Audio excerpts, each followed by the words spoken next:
Dobrý den, mé jméno je Barbara Kutáčová, jsem studentkou 3. ročníku na gymnáziu v Žatci a ráda bych vám představila svou odbornou práci, která nese název Problematika rozvodu a výchova dětí v nich. Toto téma jsem si vybrala hlavně z toho důvodu, že sama jsem dcera rozvedených rodičů a tak vím, jak tato problematika může být obtížná pro rodiče i pro děti a jak může ovlivnit celé dětství dítěte. Dalším důvodem bylo to, že se o tuto problematiku, ať už z hlediska právního nebo psychologického, zajímám i v osobním životě. Cílem této práce bylo zjistit informace o spokojenosti rodičů a dětí v nastolených péčích a o službách poskytovaných v rozvodovém řízení.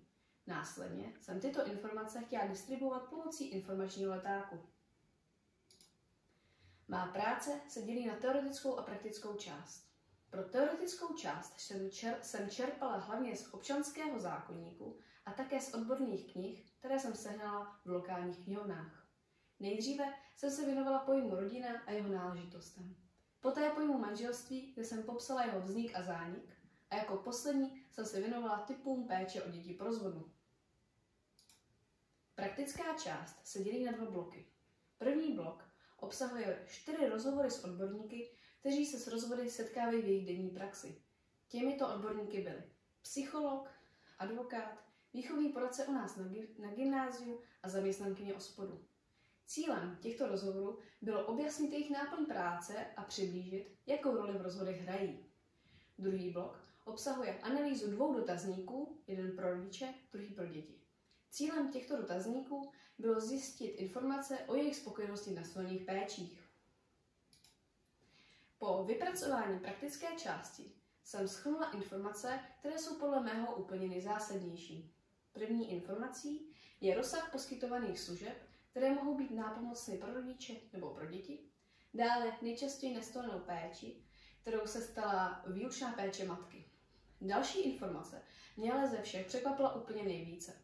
A to je ta, že péče s nejvyšším procentem spokojenosti je společná péče a tím pádem se neshoduje s nejčastěji nastolenou péčí.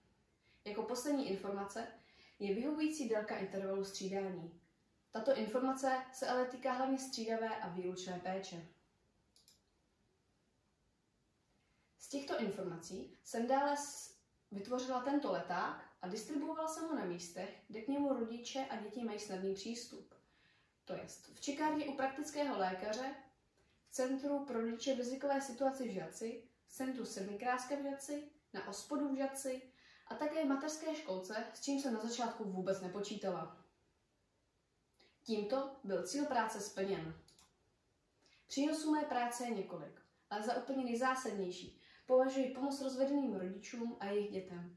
Věřím, že výsledky mé práce mohou rodičům pomoci třeba při rozhodování o změně péče nebo při obtížné komunikaci s druhým rodičem.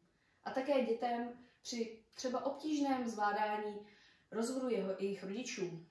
Dále, díky tomu, že přístup k mým letákům má úplně kdokoliv, tak jsem zvýšila povědomí veřejnosti o této problematice. Své výsledky bych ale chtěla šířit dál, a to pomocí dalších letáků nebo navázání spolupráce s centry, kde jsem letáky rozdala, a také prezentacemi pro žáky, kterých se tato problematika také týká.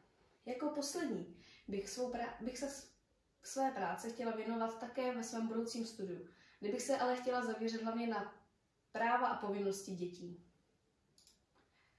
To je ode mě vše a já vám tímto moc děkuji za pozornost.